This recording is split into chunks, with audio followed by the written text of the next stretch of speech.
Hello guys, welcome back to another video. In this video, we're going to be checking out Meshtron, which is Nvidia's high fidelity 3D mesh generation. Basically, you can take an image and generate it using AI into a mesh. Now, Nvidia has these tools that will generate 3D meshes that are very similar to actual artists' designed meshes. So basically, like the topology and everything is mimicking actual 3D artist topology. So we're going to take a look at this video that they released a couple of days ago showcasing this new technology. So let's go ahead and just play it here. So yeah, as you can see, there is a little scene. So it looks like we're going to pop in the wireframe. So as you can see, this is the text to 3D mesh. This is, existing AI 3D mesh image to mesh generators.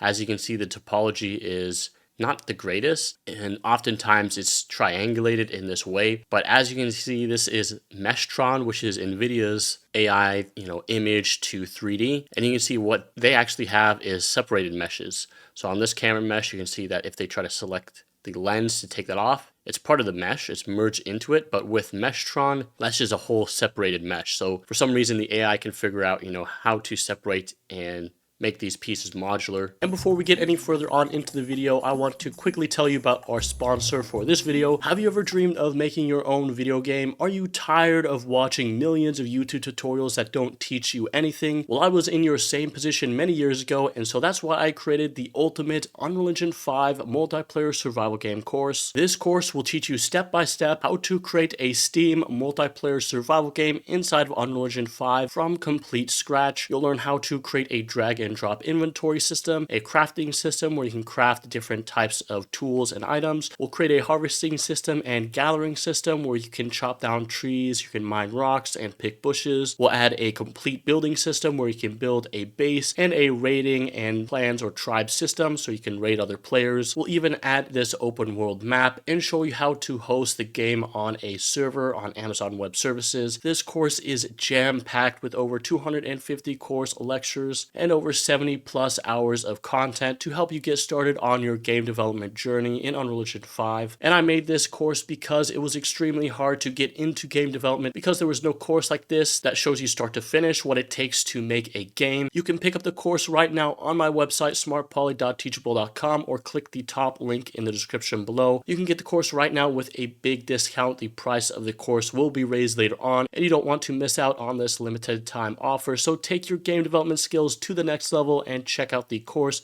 link in the description below. Okay, here's another model. Looks like, I think this is supposed to be a laptop. And then we have a car. So again, you can see that with current existing AI tools, it can't really distinguish the wheels, from the separate meshes from the body.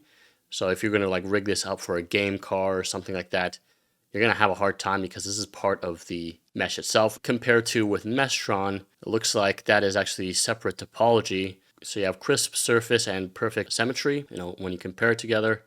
And then here we have an actual example of a character model. So here's the input point cloud data.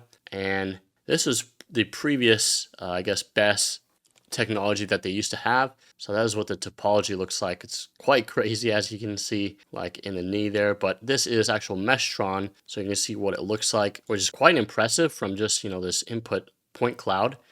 And so here's another example. We have this telephone.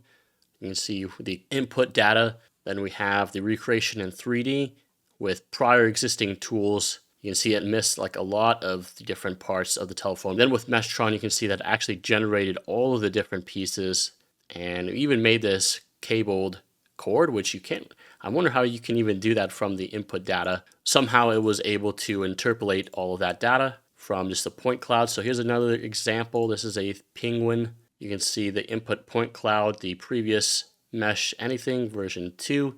And then with Meshtron, you can see that it had absolutely no issues. And look at the topology on this. This is all quads. So this is not like some triangulated mesh. So here's another example. We have this lantern. And these results are pretty impressive, pretty shocking to see how far AI has come to. Now this is one of the more interesting examples because this bug doesn't look like it was AI generated at all. Like this model does not look AI generated. It looks like something that an actual 3D artist modeled themselves just because of the topology of that mesh. I could be wrong. Some people might disagree with me though. Let me know in the comments what your guys' thoughts on this though. I'd be interested to hear you guys' thoughts.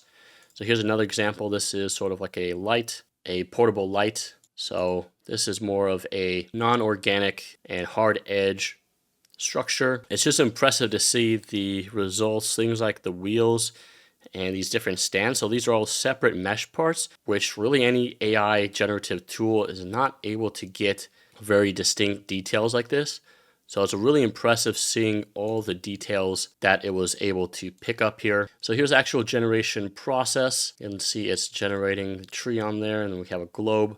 Meshtron generates triangles from the bottom to the top one at a time as indicated by the color coding. So from bottom to top, and then it generates up to 64,000 faces with controllable counts, 40-fold increase over previous works. So it looks like we have a low poly version, which is pretty darn optimized in polygon count, and then we have a high poly. It looks like over there on the door there's a lot of extra geometry. Probably don't need all of that extra faces, and you can see over here as well in the window. So not the greatest, like not perfect, but still pretty good. So yeah, over here in the window is also a good example. So we can compare that to this other result. And I'm not sure what happened to this window part. You can see that there's no arch there. But yeah, this is supposed to be like the low poly version. So, okay, here's another example. We have this headphones. So this is the low poly. Honestly, low poly looks really good compared to high poly. I think you have, way too many extra faces you don't necessarily need. But overall, pretty decent results. And then we have a statue. So this is a low poly version. Looks like this mesh was triangulated, so you see all the triangles. And then we have the high poly version. You can see all these sculpted details sort of like in the cloth right there. And then yeah, these are the overall faces. So 56,640 faces. We have 18,000 and then 51,000. So you can have a very high detailed high poly mesh. And that's kind of like the topology, the overall topology of the mesh itself. I'm wondering how it's able to capture, this interior of that turtle shell there. So usually, it'd fill that part in. So yeah, there's another mesh there. But here is the text to 3D mesh. So basically, you take a prompt and you generate, I guess, like a point sample cloud, which then you take that point sample and supply that into Meshtron, which actually creates the mesh. So that's the whole text to 3D mesh process. So we have faithful mode, better follows the input. And then we have creative mode, which generates extra details. So it looks like that's what generated the separate mesh parts, the lens, the different buttons and things like that. So pretty impressive. I want to see what this looks like textured, if it can generate the texture as well. Okay, so this Meshtron optionally produces triangular or quad tessellation. So I guess you can choose if you want your mesh to be triangulated or just a quad mesh. I think it's best to just go with the quad mesh. This is a good example. So we're finally getting a character example. You can see this is the point cloud that they generated from the text to 3D. Then the point cloud will go into Meshtron. And that's the quad mesh view, which looks pretty impressive. Like you can see all the armor details. And this is a triangulated mesh.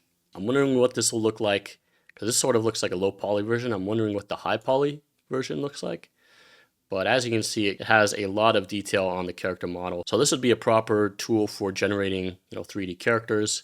Okay, so we have a Cybertruck over there, a little arcade machine, some other different models that they've generated. So yeah, I'd be interested to hear your guys' overall thoughts on this. Just what do you guys think about some of these different tools that they are releasing or coming out with? Here's some more different models. This car over here is pretty impressive, like all the different separate railing parts. Yeah, with our current image to 3D tools right now, everything is just a giant blob. Some of the meshes aren't separated. So just seeing the AI get to a point where it can distinctly generate separate parts of the mesh, along with mimicking, artist topology, it's just impressive to see how far it's come. But yeah, let me know what you guys' thoughts are down in the comments down below. And that's pretty much it for this video. So I hope you guys enjoyed, and I'll see you guys in the next one.